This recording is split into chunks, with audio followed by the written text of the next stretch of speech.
This just sounds stupid since some of it's Reddit formatting. That's life. This is going to be a text wall, so get comfortable and grab a drink. If you're prepared to blow 30 minutes obsessing over Destiny, these are my thoughts, nothing more. So, power level. Power level is not a good thing at all. Light level was sloppy in Destiny 1, and they preserved problems from Destiny 2 while introducing new ones, or problems from Destiny 1 while introducing new ones in Destiny 2. Destiny 1 light levels made it possible to underlevel, but not to overlevel, which makes it feel like your character never gets more powerful. You get less weak, but never stronger. This is also true in Destiny 2. Power level is used as a requirement, or is not used as a requirement for equipping new weaponry, so gear strength and power level also aren't related, and you don't gain more health or deal more damage, so power level really doesn't do anything. On top of this, you can now level to 305 through patrolling and doing public events. Being max level in Destiny 1 during most of its expansions meant you had completed a good amount of the in-game content, but now, in-game content is trivialized by design. It's not an important part of the road to the strongest character. High-level content is far less worthwhile as a result.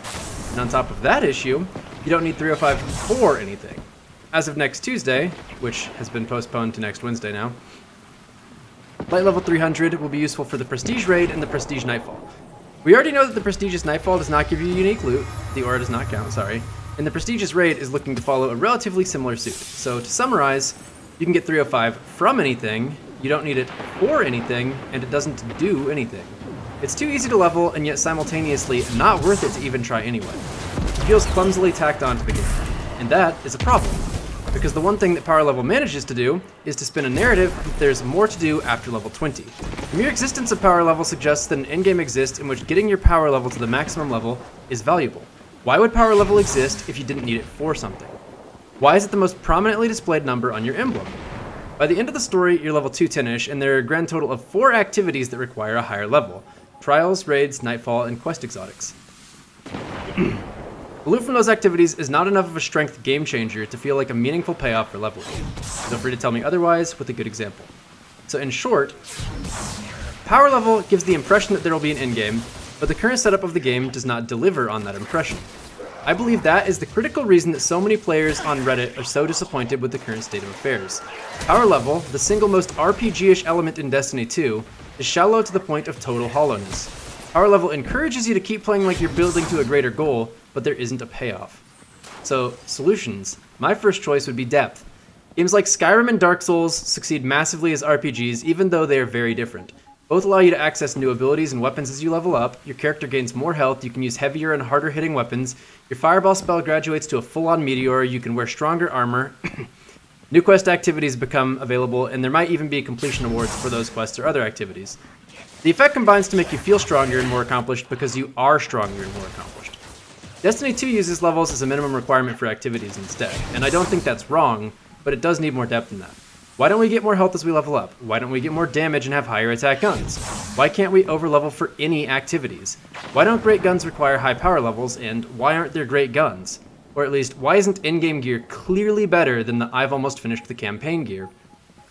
Why don't we unlock better abilities past level 12?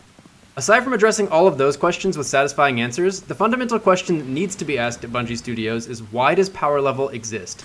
As far as I can tell, the only thing it adds to the game is gameplay R padding, and that's not enough. So, option 2 is shallowness. So, a lot of people seem to think that Bungie wants to cater only to casuals, and they may be right. And I'm actually going to throw in an aside right now. Bungie needs casual players, and acting like they are a scourge upon the gaming industry is crazy. Casual players are the lifeblood of games, and there are far more casuals than there are hardcore players. I think hardcore players are also important, but the reality is both are important, and for one to try to spite the other for any reason is silly. So that's the only bit of extra stuff I'm going to throw in here. Anyway, so maybe the people who think that they're trying to cater just to casuals are right, and that leads to the shallowness suggestion, which is to just embrace shallowness. Cut power level out of the equation entirely. We hit level 20 and gained access to every in-game activity. Power level would no longer be a needless distraction that gives nagging suggestions of an endgame, and the endgame being severely underdeveloped means you really don't want to suggest that there is one. We wouldn't expect more if power level didn't, kind of incline us to. And that's not a satirical suggestion, by the way. Simplifying mechanics that don't add to a feeling of completeness or otherwise polish the experience of playing is a reasonable way to address them. It wouldn't be my go-to way of addressing it because I feel like that's what happened with randomized rolls on weapons, and probably other things as well, and I don't think that it worked in those cases. But I think that with power level specifically, if they're not going to make other changes based around it, they shouldn't give us impressions that they're not going to deliver on. So problem number 2 is balance. Balance on its own is not a valuable thing. Pong, for instance, is a flawlessly balanced game. But how many people would consider it a masterpiece of gaming? I get that it's an innovator, a pioneer, a piece of gaming history, but is it really a masterpiece? I think that it's too simple to be labeled as a masterpiece. But it is flawlessly balanced. So I think that the fact that people would choose Destiny 2 over Pong goes to show that if in order to achieve balance, you have to sacrifice creativity and diversity and uniqueness from the gameplay, then balance is not worth achieving. All it will do is suck the soul out of the game. As a second example, how do you really balance snipers? They can be fired at an enemy from so far away that the enemy can't fire back, and therefore they are by design a weapon that has the specific goal of imbalance in mind. Does anyone really use a sniper with the hope that you're not going to or that you're going to have a fair fight with someone?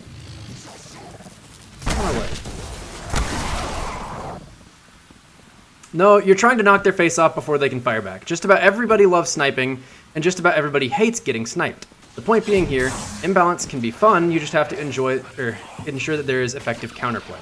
So let's go over a few areas where balance is not so great. Crucible. All activities and guns had to be proportionally toned down so that each of the archetypes and subclasses couldn't have too much advantage over the others. This results in my opinion, stale gameplay that by and far does not create opportunities for exciting moments. There's no kill streaks like Call of Duty, there's no rankings like Overwatch, there's no custom games like Halo, or Forge for that matter. What's the point? Why tune things so much to balance Crucible if you're not going to justify it somehow? If you really want balance in the Crucible, why doesn't Shaxx just give us a choice of permissible weapon loadouts for competitive? The big question to add on this one is, would you rather have people complain that something is unfair, or that it is boring?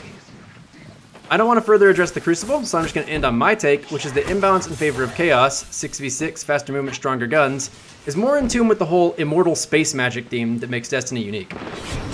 Alternatively, balance the game with the goal of really making people compete with rankings would be okay too. But neither, why? Either the gameplay or the loot really should be rewarding in the Crucible, and I don't think either is all that special. To add a little bit to the suggestion of loadouts with Shaxx, like right now there's so many people that use Mida, Uriel's Gift, and that sort of thing. I feel like we almost have fixed loadouts already. Like I know that you still have the option of choice, but I'm not even suggesting that Shaxx only give one option. I'm suggesting that if you're gonna have fixed loadouts, offer like 5 or 6 fixed loadouts, and then people get to choose from them. Because right now it looks like people are gonna choose the meta loadout, even if they have complete freedom of choice for their arsenal. Anyhow. Next topic is loot, and man, I want to cry for the loot in this game. The loot pool was made shallow to the extent of maybe 100 legendary guns, when Destiny could have literally 182,000 variants of one gun.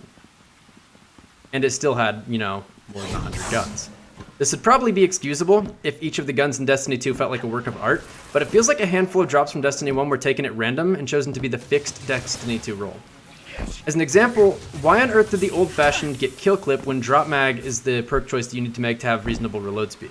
In order to activate kill clip, I have to reload, which then drops the ammo if my timing doesn't happen to be good. Like, it's the opposite of synergy. So why are 2 perk choices on Call to Serve, Extended Mag, and Appended Mag? I actually have these weapons on hand, so I'm going to show you guys this.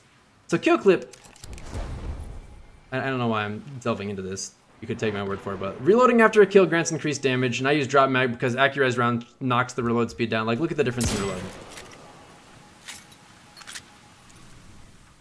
That's reasonably long, right? That's too long for me using a hand cannon when I'm in mid-range, probably in the middle of an engagement versus this. I mean, it's night and day. But kill clip activates when you get a kill and then reload, and whenever I reload, you can see that I've got 98 rounds in reserve. So if I had to fire 1 bullet, I should go to 97 rounds in reserve, right? Nope, not with kill clip. Kill clip always takes out the full magazine. I just lost 8 bullets right there. Which means that if I am doing something like this, let's say I want to kill the second dreg with kill clip for whatever reason, I kill this guy, try to activate kill clip so I can get more damage, and then I've activated kill clip, but in the process lost 8 bullets. It's bad. It's the opposite of synergy, like I said. And then you have things like Call to Serve with Appended Mag, increased magazine size, and Extended Mag, greatly increased magazine size, greatly decreased reload speed. Like, I guess I'll use this. I didn't even really ever look at this weapon, but I don't use it. Anyway, it's not that good, but anyway, point being, it's got redundant perks. What's up with that? Doesn't make any sense to me that they would do that. I'm just gonna move on because I feel like I've made my point there.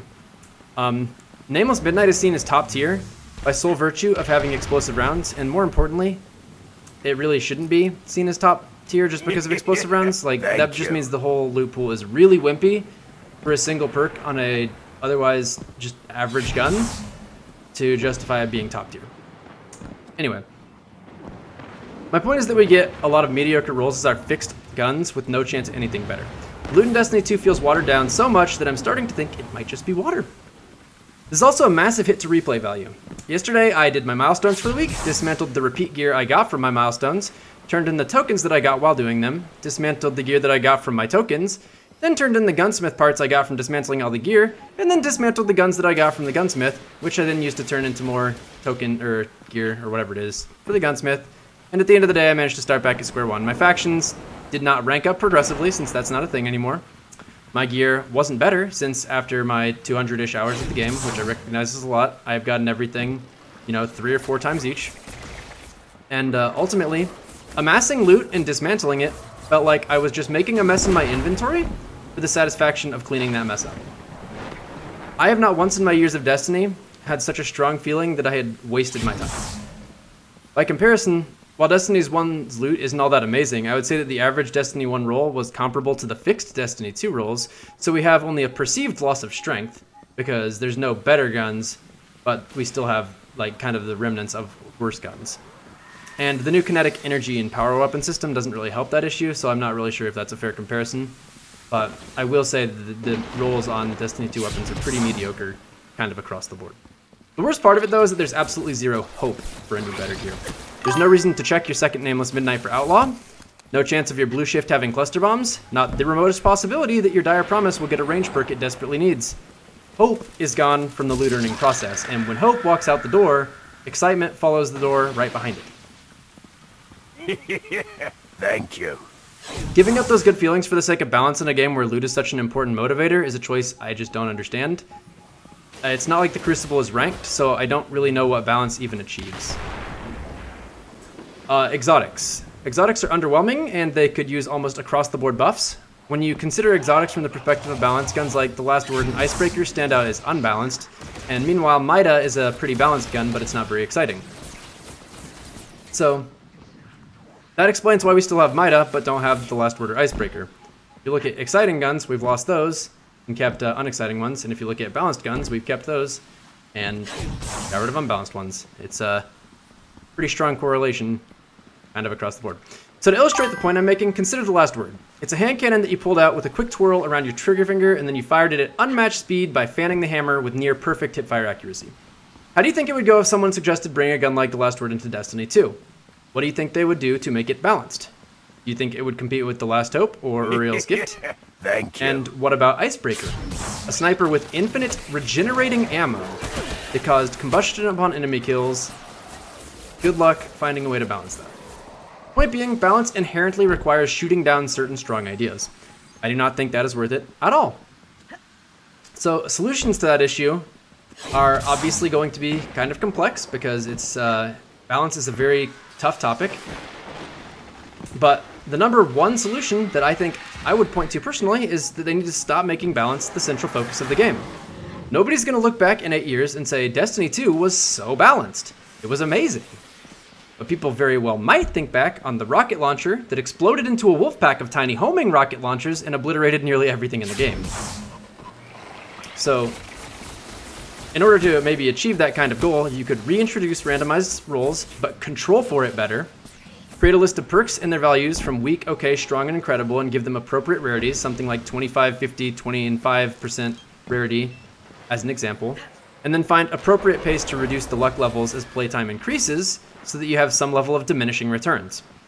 Reward players in a way that respects their dedication, but does not put them on a totally different level. So people who spend a ton of time playing probably have better gear, but not vastly better gear, because if you play twice as much, you don't get rewards that are twice as good.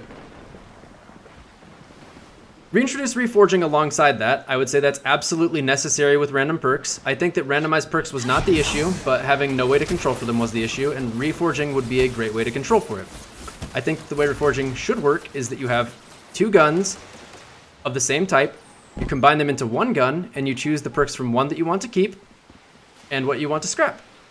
So you get 1 gun out of 2 guns, and the new gun that you get is the combination of the good and bad parts, or I guess the best parts of both, is what I'm trying to say.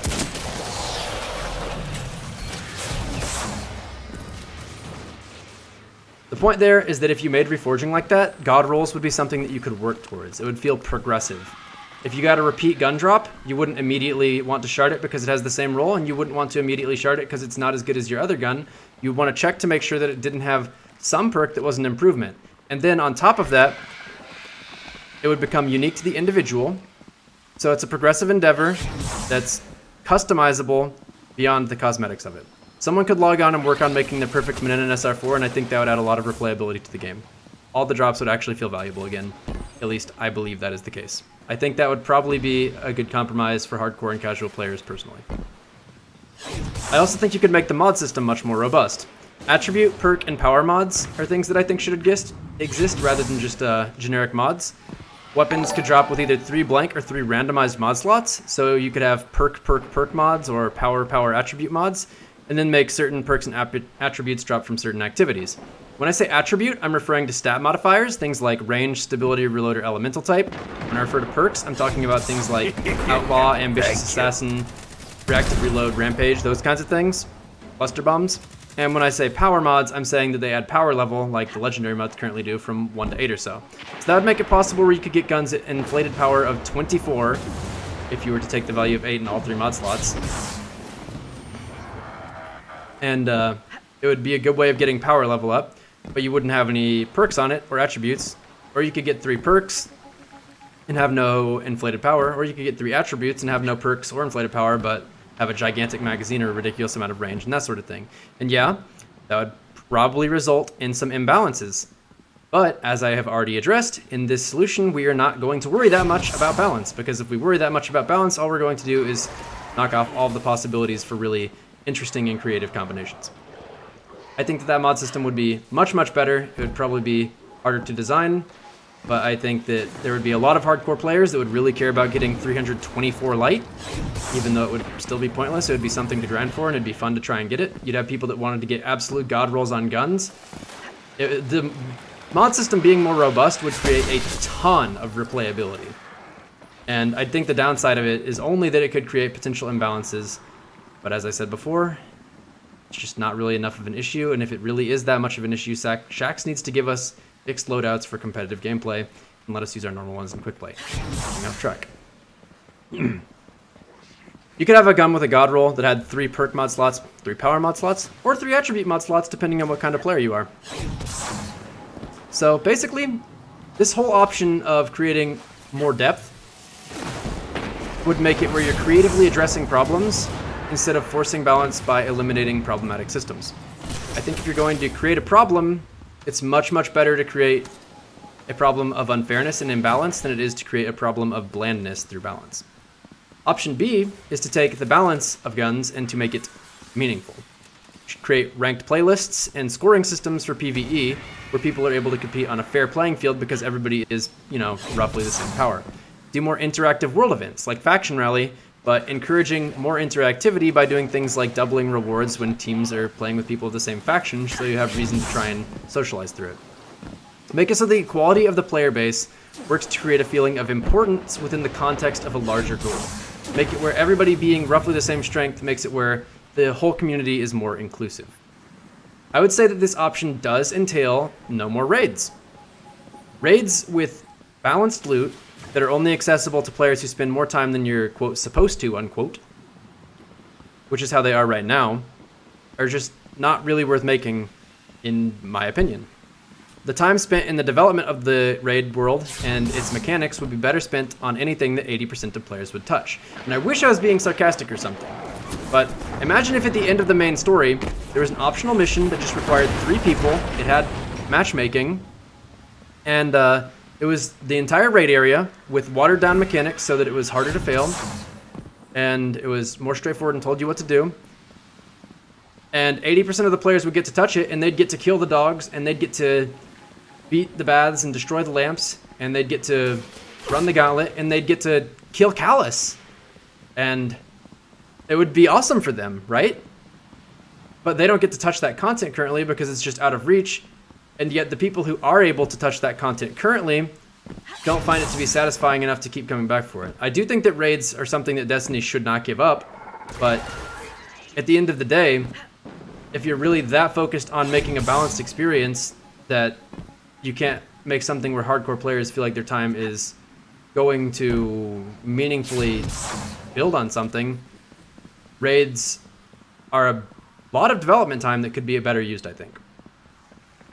Guided games could also get more inexperienced players into the raid, and I think that would be something they should really work on making more robust. My solution to that would be to put a big old carrot on the end of the stick for clans so that people want to run guided gaids, do something like, did you say gaids?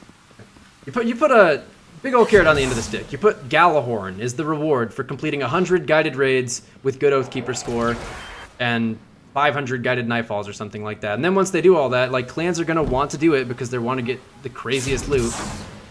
And I think that would make raids possible for guided games. I think that the queue times would be less longer than an hour.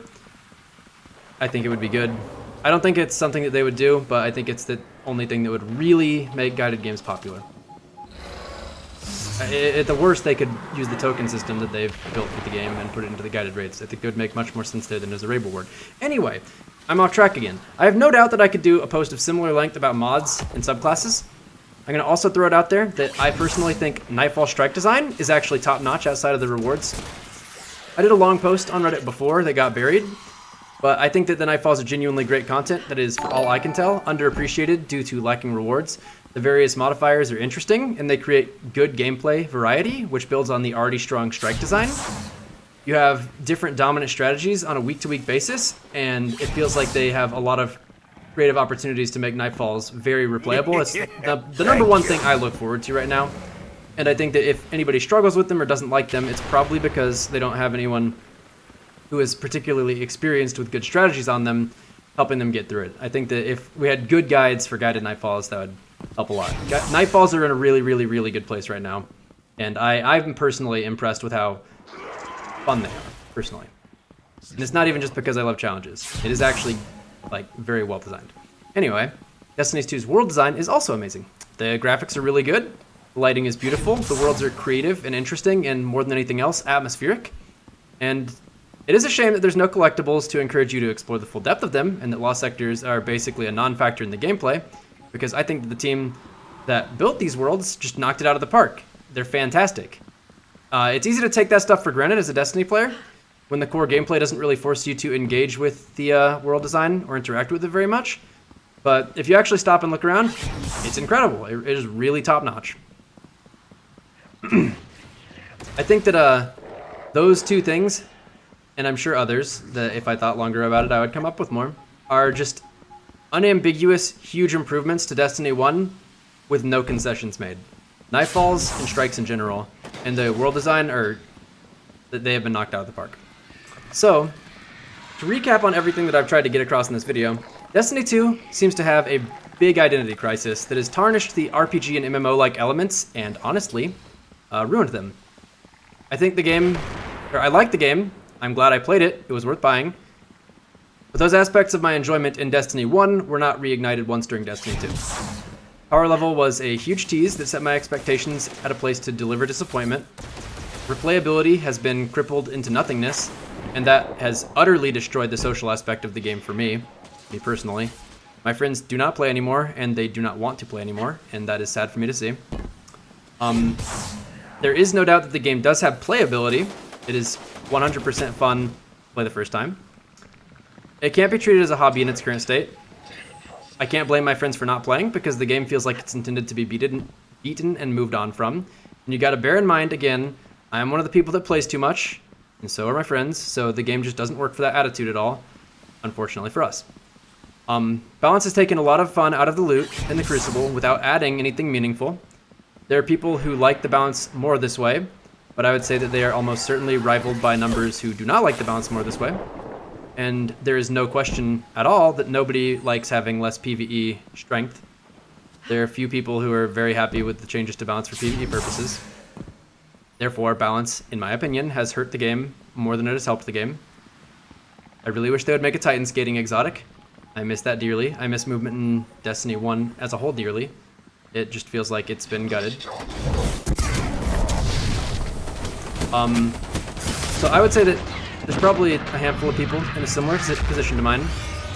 And anybody in a similar position to mine on any level, you know, people who have gotten more than 100 hours or so in the first 5 weeks, really want a reason to keep playing this game. They want a reason to log in. And I don't think they will find one. It leaves a lot to be desired in its current state. Destiny 2 is a fun game to play. It is beautiful. The worlds are interesting. Your powers are fun. The guns are incredibly satisfying to use. Like, nothing rivals Bungie's gunplay. The lore is fun to read. The enemies are unique and interesting. Every activity in the game is engaging to play. Everything from lost sectors to adventures to missions, quests, raids, and strikes. It's all engaging to play once. In my opinion, it was a very good purchase. I will no doubt keep playing the series, and if Destiny 1 is an example, it will get better as patches and DLC drop. I have never felt like I didn't get my money's worth out of this game, and I still feel very much like it was absolutely worth my time, and will continue to be. But even so, I wish the developers would make a committed decision to design the game with one playthrough or replayability in mind, and with fun or competition in mind, because the indecision between those two extremes drags both of them into the mud, and I don't know what the key to fixing all that is. I think my solutions are good ones, but I'm sure they're not perfect, and I'm sure there are others. All things considered, I think Destiny 2 is, without a doubt, a game that did not want to take any risks, and did not take any risks. I would like to see that change in the future. So that is my thoughts on how power and balance work in Destiny 2 right now. I hope to see changes, but I'm gonna stick around either way. Thanks for listening, guys. I hope you enjoyed.